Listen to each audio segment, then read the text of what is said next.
Hey everybody, thanks for coming back to the most ridiculous GIS and cartography channel on all of YouTube. Now, I was recently in Vienna, Austria, and at the National Museum, they have a globe museum. Now, it wasn't exactly packed with tourists. So basically, I had a private tour with a security guard who was just trying awkwardly not to notice the giant map nerd in the room. But get this, they had two globes that were actually worked on by Gerhard Mercator in 1541 and 1551. That just blows my mind. That's what, 220 years ago? Now, those antique globes were amazing, but I thought to myself, you know what this needs? A digital skeleton globe version. So today in ArcPRO, we're going to build a digital skeleton globe that will make Mercator jealous, I'm sure. So stick around and let's have some fun and build this easy skeleton globe. Just like this. This is Carto-Madness. Okay, I've already gone and downloaded world continents from the bottomless pit of cool data known as the Living Atlas. And now that I've done that, let's change the symbology to something much simpler and single symbol. Once we do that, let's change it, let's convert it to a global scene. And oh, see, already super cool. I like it. But let's now set a bookmark for there because we will be monkeying with this quite a bit in the future, and that will be super handy. So we do that. Let's move our continents up into our 3D layers portion of our scene. And well, that doesn't look so good anymore. So if we highlight ground and go to elevation surface layer, we can change the color to no color. And doing that, we can see that we now have a skeleton map. Except for, God, we can see the back of the continents, everything else. So it's kind of a mess, right? So let's change this world continents to world continents front. Spelling counts, as always. And once we do that, let's change the color. A predetermined, for our outlines, a predetermined blue. I'm just copying and pasting these from a document on my other screen. And that blue is great. And this transparency, let's change that to about 45%. Okay, that's kind of good, but it's a global scene and it's 3D, so we need to change it from strip here to 2 because strip is infinitely thin, I guess. And so now it's trying to pop a little bit. And let's pop that just a little bit more by changing our cartographic offset to 200 meters.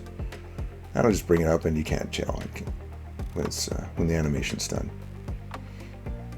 Perfect. Now let's change our solid fill to a different predetermined blue for our fill. And that's a good one. Okay, now see, we got our fill and our outline the way we want. Now let's do some face culling. Now face culling says, show me either the front or the back. In this case, cull the back of these continents, so don't show me the back. And when we do that, look at that.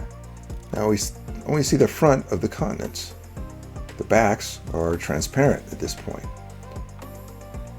Okay, we're getting somewhere. So let's copy that and paste it. And let's change the name of this one to World Continents Back. And you can see where I'm going with this probably. Let's change the color to a predetermined darker blue for the backs. This, I'm going to say okay. And now let's cull the face to only show the backs, which is front culling. Cull the fronts. And now we've got a front and a back to our continents. Super cool. So let's go and download Cities of the World now.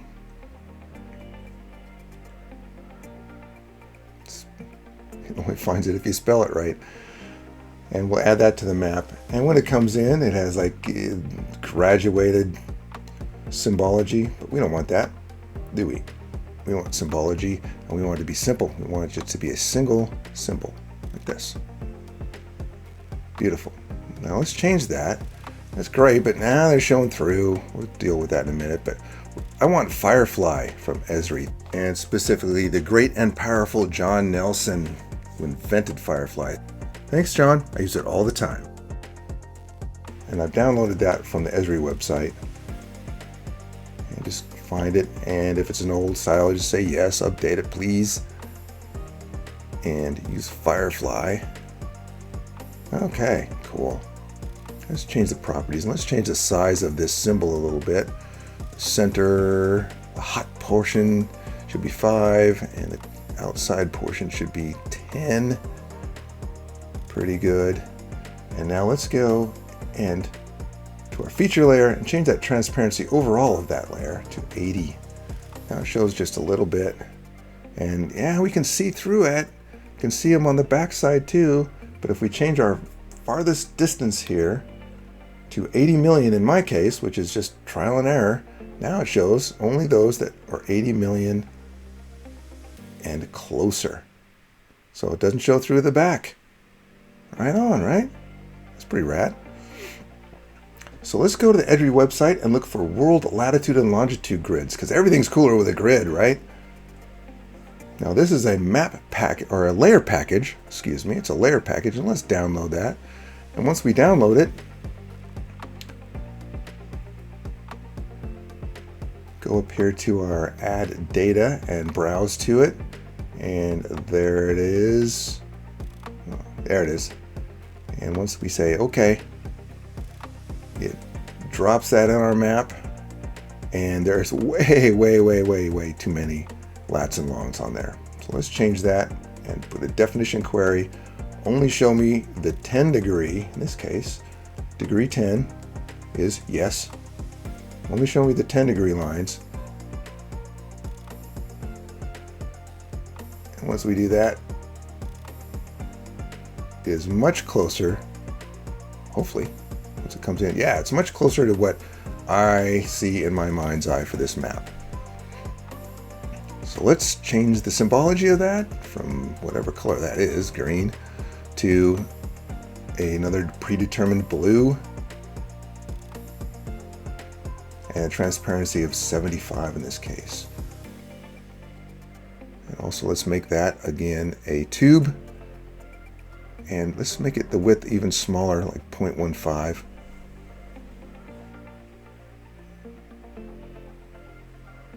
And now, look how cool this is. That's what we're looking for. Yeah. So let's go back to our bookmarks and return to our starting point. Looks great. So now let's add an animation quickly. So first thing we do is just create the first keyframe, and if we right click and go to properties of that and go to the camera, for our first keyframe we want our X and our Y to be 0.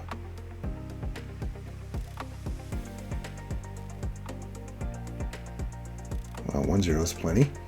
And now right clicking and copying that, let's paste that 3 times. So we have 4 keyframes. And you can do more if you want. This just seems to work pretty well for this application for me. So 4. And now for the second keyframe, we want to turn that globe 120 degrees. So let's go minus 120. So it rotates in the correct direction, minus, right? And then another 120 degrees is 120. And last one, another 120 degrees is 0. So back to our origin point.